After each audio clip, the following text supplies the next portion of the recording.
Hello dear viewers, good afternoon. तो आज का हमारा जो टॉपिक है इसको नाम है थेरोपैथिक नर्सिंग केयर, जो हमारा यूनिट है। तो आज हमारा टॉपिक इसका नाम है care of patient with respiratory problems. आज हमें केयर ऑफ पेशेंट को करना है जो जिसको क्या है, जिसको रेस्पिरेटरी प्रॉब्लम्स है, इसको हम कैसे केयर करेंगे एज ए नर्स। तो therapeutic nursing care for patients with respiratory problems or dyspnea focuses on improving breathing efficiency, relieving symptoms, and promoting optimal respiratory functions। जो हम थेरोपैथिक नर्सिंग केयर करते हैं एक पेशेंट को जिसको रेस्पिरेटरी प्रॉब्लम्स होता है, बहुत तरह की जो प्रॉब्लम्स एक पेशेंट को आता है रेस्पिरेटरी सिस्टम में, उन पे हम फोकस करते हैं ऑन इम्प्रूविंग ब्रीथिंग एफिशिएंसी। उस पे हम फोकस करते हैं क्योंकि इसमें जो इसकी ब्रीथिंग होती है वो क्या इम्प्रूव करना है, ताकि वो एक सांस अच्छे से ले पाएगा, तो ताकि उसका पेशेंट ठीक हो जाएगा। रिलीविंग सिम्टम्स, जो इसके सिम्टम्स होते हैं, and promoting optimal respiratory function, ताकि हम इसको क्या करेंगे, प्रमोट करेंगे, ताकि हम इसको ऑप्टिमम एक अच्छे मतलब रेस्पिरेटरी फंक्शन जो होता है वो उसको ठीक हो जाएगी एक ऑप्टिमल लेवल पे, एक नॉर्मल लेवल पे। ठीक है। Here an overview of nursing intervention commonly used in the care of such patients. यहाँ पे कुछ नर्सिंग इंटरवेंशंस हैं जो हम कॉमनली यूज़ करते हैं उन पेशेंटों में जिनको क्या होता है कि रेस्पिरेटरी प्रॉब्लम्स होते हैं। तो उनको हम एक एक करके डिफाइन करेंगे। ठीक है। सबसे पहले हम देखेंगे deep breathing and cough exercise. पहला पॉइंट जो हमारा आता है केयर ऑफ पेशेंट्स में, इसमें आता है डीप ब्रीथिंग। हमें डीप ब्रीथिंग करना है एंड कॉफ एक्सरसाइज, हमें कॉफ एक्सरसाइज करना है ताकि एक पेशेंट को राहत मिलेगा। इसका पर्पस क्या है? Deep breathing exercise help expand lung capacity, improve oxygenation and facilitate airway clearance by mobilizing secretions. Coughing exercise help clear respiratory secretions from the airway। Purpose इसका होता है कि जो डीप ब्रीथिंग हम करते हैं, जो हम गहरी सांस लेते हैं हम या एक्सरसाइज करते हैं, ये हेल्प करता है हमें कि इसका जो एक्सपैंड, जो इसका लंग कैपेसिटी होता है वो एक्सपैंड हो जाएगा। जब लंग एक्सपैंड हो जाएगा तो ऑटोमेटिकली वहाँ पे ऑक्सीजन कैपेसिटी ज़्यादा आएगा। इससे क्या होगा? इससे इम्प्रूव होगा ऑक्सीजनेशन एंड फैकल्टेटिस एयरवे क्लियरेंस, और जो एयरवे है ये हो जाएगा क्लियरेंस बाय मोबिलाइजिंग सेक्रेशंस। जो coughing exercise help clear respiratory secretions from the airway, और जो इसका कफ एक्सरसाइज है, कफ एक्सरसाइज के जरिए भी इसका हेल्प हो जाएगा रेस्पिरेटरी सिस्टम में या इसकी सेक्रेशन में फ्रॉम, ताकि इसका जो एयरवे वो ठीक रहेगा।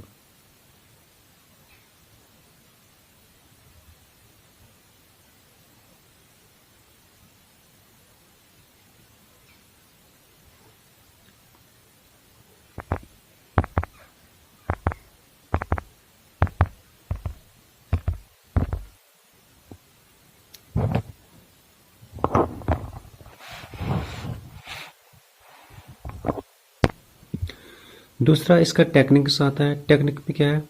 Instrument instruct the patient to take slow deep breaths through the nose, expanding the chest and abdomen, and then exhale slowly through pursed lips। Encourage the patients to perform coughing exercise, half coughing or controlled coughing to clear secretion effectively। इसकी जो techniques आता है, इस instruct हम करते हैं एक patient को, ताकि आपको स्लोली डीप ब्रीथ करना है, आपको आहिस्ता आहिस्ता गहरी सांस लेना है थ्रू द नोज के जरिए, expanding the chest and abdomen, ताकि आपका जो एक्सपैंड हो जाएगा क्या, चेस्ट एंड एब्डोमेन। आपको पता है कि जब भी हम सांस लेते हैं तो उसमें एब्डोमेन का भी एक रोल रहता है, ठीक है, और चेस्ट का भी ज़्यादा रोल रहता है। And then exhale slowly through pursed lips, और हमें स्लोली इसको क्या करना है, स्लोली इसको एक्सपोज करना है, स्लोली इसको छोड़ना है फिर encourage the patient to perform coughing exercise, और हमें एनकरेज करना है, तो हमें एक सपोर्ट करना है, हमें हिम्मत देना है एक पेशेंट को ताकि वो परफॉर्म करेगा कॉफिंग एक्सरसाइज। कॉफिंग और controlled coughing to clear secretion effectively, तो इससे क्या होगा कि इससे एक क्लियर सेक्रेशन मिलेगा एक पेशेंट को, ताकि उसकी जो रेस्पिरेटरी प्रॉब्लम है वो दूर हो जाएगी।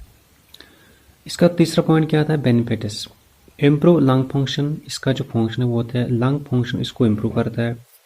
Reduce the risk of atelectasis, अच्छा ये क्या करता है, ये इम्प्रूव करता है lung function. Reduce the risk of atelectasis, atelectasis मतलब कि लंग कोलैप्स, ठीक है। जो एथलेटाइटिस होता है, जो मतलब कि लंग कोलैप्स होता है, इसको रिड्यूस करता है, इसको कम करता है, इसके रिस्क कम करता है। एनहेंस ऑक्सीजनेशन, और एनहेंस करता है, बढ़ाता है क्या, ऑक्सीजनेशन।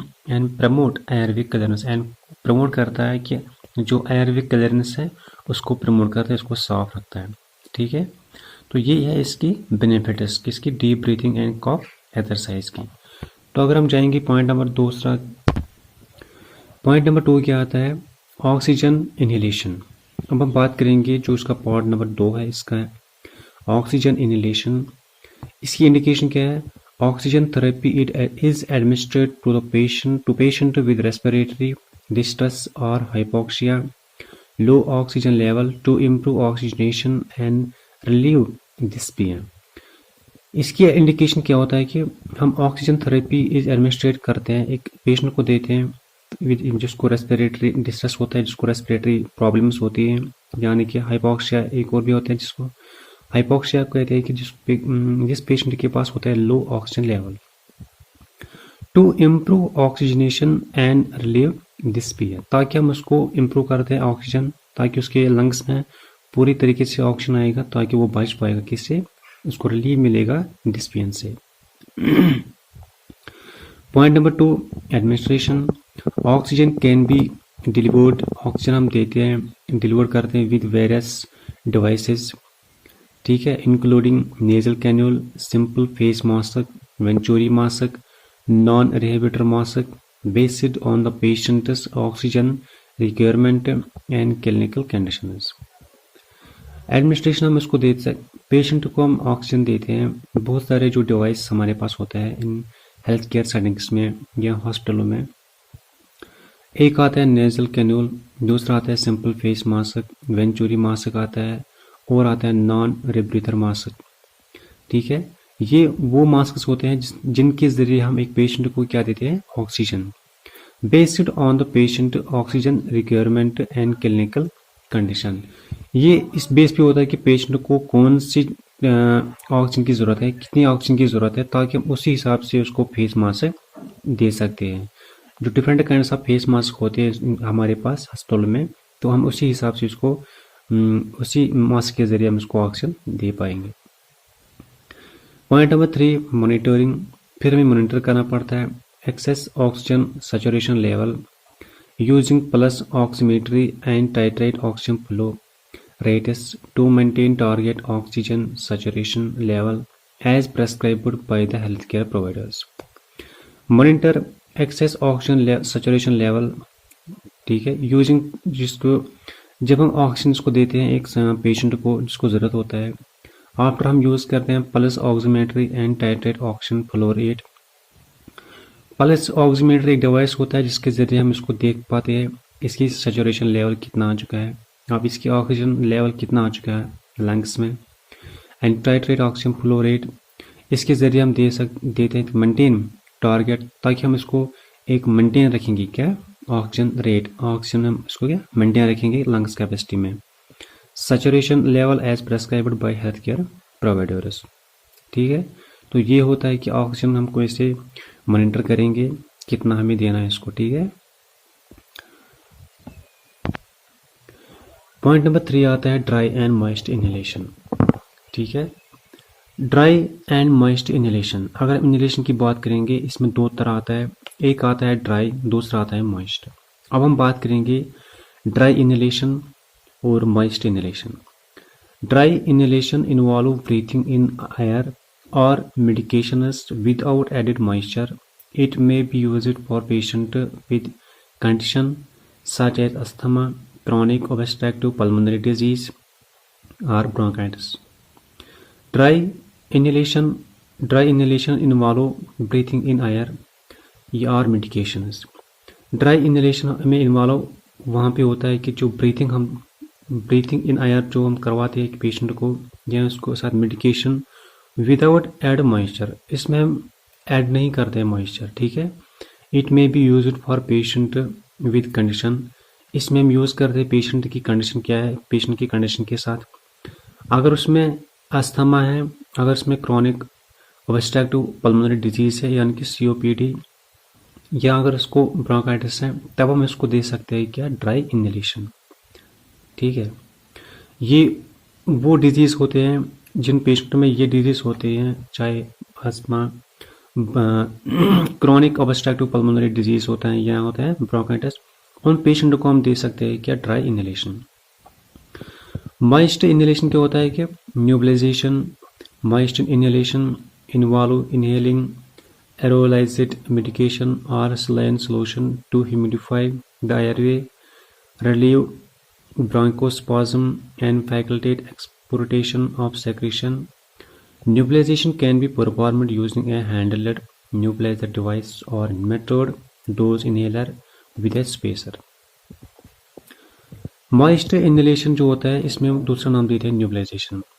जो हम न्यूबलाइजेशन देते हैं, moist inhalation involve inhaling aerosolized medication or saline solution.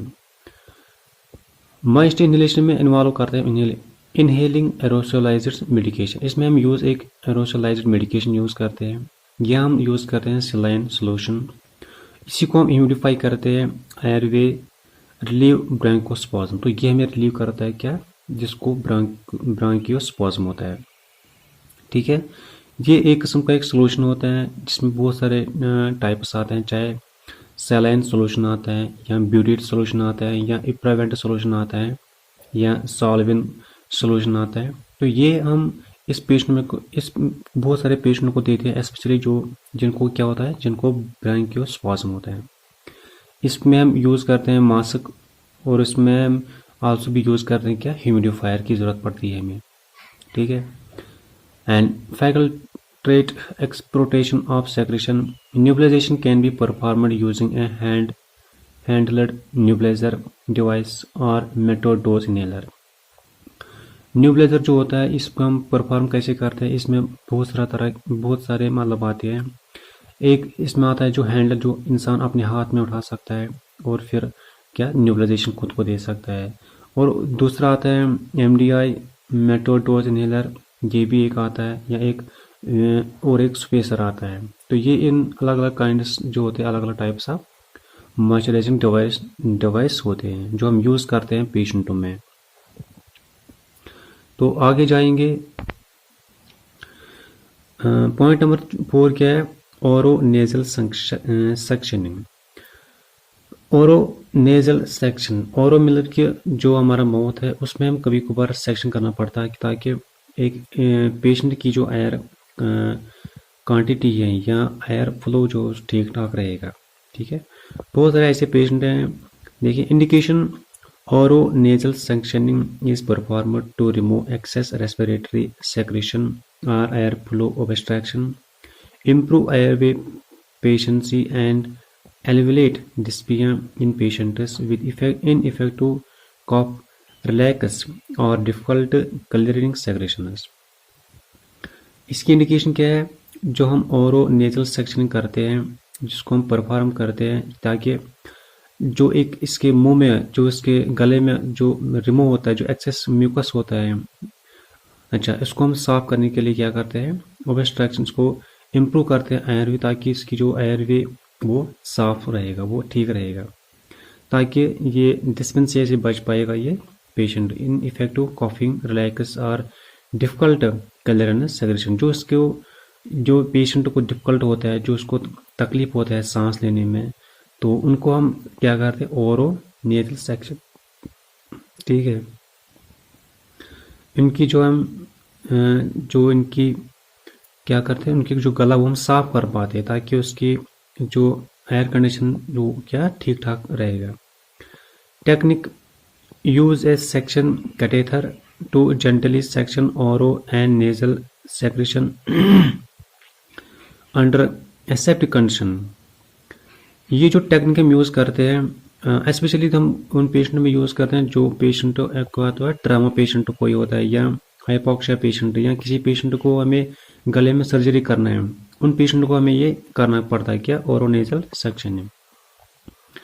अच्छा, use a suction catheter gently suction oro and nasal secretion under aseptic condition, ensure proper section pressure and duration to avoid mucosal trauma, hypoxia, monitor the patient oxygen saturation and respiratory status during after sectioning। तो इससे पहले हमें क्या करना पड़ा, ओरोनेजल section हम करते हैं कि जो इसकी टेक्निक्स होती है, तो इसमें एक हम पहले से जो जिस पेशेंट को नेक में सर्जरी करना है उसको करना पड़ता है, जिसको ट्रॉमा पेशेंट है उसको करना पड़ता है, जो एक्सीडेंट पेशेंट होता है कभी कभार उसको हमें करना पड़ता ताकि उसकी एयरवे क्लियरेंस ठीक रहेगा, या कोई हाइपोक्सिया पेशेंट होता है इसको हमें करना पड़ता है ये सेक्शनिंग। ये क्या होता है, तो बेसिकली ये एक डिवाइस होता है जो हम जिसके ज़रिए हम उसको प्रेशर मतलब प्रेशर एक्सर्ट करते हैं, उसमें आगे कैटेथर हम लगाते हैं कैटेथर के ज़रिए, और कैटेथर को हम साथ में क्या करते हैं एडजस्ट है एक पाइप जो ऑलरेडी डिवाइस के साथ अटैच होता है, तो उसके ज़रिए हम पर प्रेशर अप्लाई करते हैं, तो इसी के ज़रिए हम गला साफ कर पाते हैं उन पेशेंटों में। ठीक है, ये है इसकी टेक्निक्स। तो आगे जाएंगे, तो अब आता है नर्सिंग कंसिडरेशन। ठीक है, अब आता है nursing consideration. Assess respiratory status including respiratory rate, depth, auscultation of breath sound and oxygen saturation level. ठीक है, हमें एक्सेस करना पड़ता है कि रेस्पिरेटरी स्टेटस हमें देखना पड़ता है, जो respiratory rate, depth, auscultation of breath and sound हमें इस पेशेंट को देखना पड़ता है, हमें with help of stethoscope use करना पड़ता है कि ताकि हम इसको देख पाएंगे इसकी ब्रीथिंग अप कितनी आ चुकी है, हाँ इसकी ब्रीथिंग अप ठीक है नहीं है, एंड ऑक्सीजन सैचुरेशन लेवल में चेक करना पड़ता है जिसको हम चेक करते हैं SpO2 लेवल के ज़रिए।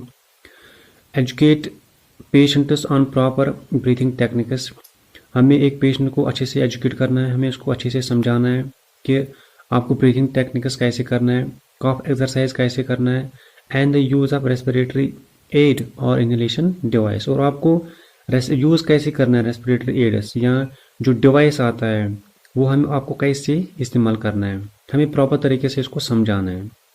Monitor for sign of respiratory distress such as increased work of breathing, cyanosis और altered mental status and intervene promptly. हमें मॉनिटर करना है इसकी साइनस, हमें इसकी रेस्पिरेटरी डिस्ट्रेस को देखना है, हमें इंक्रीज करना है वर्क ताकि इसकी जो ब्रीथिंग या साइनोसिस या एल्टोड मेंटल स्टेटस वो हम ठीक रख पाएंगे, इसको हमें समझाना पूरी तरीके से। Promote a supportive and comfortable environment conducive to relaxation and effective breathing. Promote करना है सपोर्टिव एंड कंफर्टेबल इन्वायरमेंट, इसको हमें एक कंफर्टेबल इन्वायरमेंट देना है, conducive to relaxation and effective breathing, ताकि वो रिलैक्सेशन में वो रिलैक्सेशन फील करेगा या जो इसको कोई इफेक्टिव ब्रीथिंग नहीं होना पाए, क्योंकि अगर ये ब्रीथिंग करेगा इसको कोई इफेक्ट नहीं कर पाएगा। इसको हमें देना है कि proper comfortable environment. By implementing therapeutic nursing interventions, हमें इसको इम्प्लीमेंट करना है थेरोपैथिक नर्सिंग इंटरवेंशंस, जिसमें आता है deep breathing and coughing exercise, oxygen therapy, inhalation treatment and section. ठीक है, इम्प्लीमेंट हमें इसलिए करना है कि ताकि जो थेरोपैथिक नर्सिंग केयर होता है, जो थेरोपैथिक नर्सिंग इंटरवेंशंस होते हैं, मतलब कि जो डीप ब्रीथिंग करना, गहरी सांस लेना या एंड कॉपिंग एक्सरसाइज करना, इसको सांस लेने के लिए क्या एक्सरसाइज करना होता है, इसमें लिए एक इंस्ट्रूमेंट आता है। ऑक्सीजन थेरेपी इसको देना है, इसको मास्क के जरिए में ऑक्सीजन थेरेपी देते हैं, या इनहेलेशन ट्रीटमेंट हम उसको दे सकते हैं। ठीक है, एंड सक्शन, जो यहाँ इसको हम सेक्शनिंग करते हैं ताकि इसकी एयरवे क्लियरनेस ठीक रहेगा। तो ये चीज़ हमें करना पड़ता है। Nurse can help manage respiratory symptoms, जो एक नर्स होता है वो हेल्प करता है, इसको मैनेज करता है ताकि रेस्पिरेटरी सिम्टम्स जो improve oxygenation and enhance the overall well being of patient, जो इसकी सिम्टम्स वो कम हो जाएंगे या इसकी ऑक्सीजनेशन को हम बढ़ाएंगे या एनहांस करेंगे, ओवरऑल की पेशेंट ठीक ठाक रहेगा। विद रेस्पिरेटरी प्रॉब्लम्स, जो इसके रेस्पिरेटरी प्रॉब्लम्स हैं, डिस्पिनिया या regular assessment, patient education and inter disciplinary collaboration और essential for providing comprehensive respiratory care. हमें इसको रेगुलर असेसमेंट करना है, पेशेंट को एजुकेशन देना है, इसको हमें एक दायरे में रखना ताकि इसको क्या ज़रूरी प्रोवाइड करेंगे हम क्या कॉम्प्रिहेंसिव रेस्पिरेटरी केयर, ताकि जब हम इसको एजुकेट करेंगे, जब हम इसको सपोर्ट करेंगे, जब हम इसको एक अच्छा खासा मोटिवेट करेंगे, तभी इसको हम समझाएंगे कि आपको कैसे रेस्पिरेटरी मतलब कॉफिंग का मतलब किस तरह करना है आपको, या आपको किस तरह से ब्रीथिंग करना है, ठीक है, या आपको किस एनवायरनमेंट में रहना है, तभी इसका जो डिस्ट्रेस जो रेस्पिरेटरी सिस्टम है, जो इसका प्रॉब्लम्स हैं, तो वो ठीक हो जाएगा। तो ये था हमारा टॉपिक जिसको नाम था, ये था हमारा पेशेंट या टॉपिक जिसका नाम था केयर ऑफ पेशेंट। हम कैसे पेशेंट को ट्रीट करेंगे या केयर करेंगे जो जिसको क्या है रेस्पिरेटरी प्रॉब्लम है, ठीक है। आई होप कि आपको ये वीडियो अच्छा लगा होगा। साथ ही साथ अगर आपने अभी तक सब्सक्राइब नहीं किया तो आप लोग सब्सक्राइब करो, हमारे वीडियो को लाइक करो, तो हम आगे भी अच्छे से वीडियो ला पाएंगे। बाकी शुक्रिया।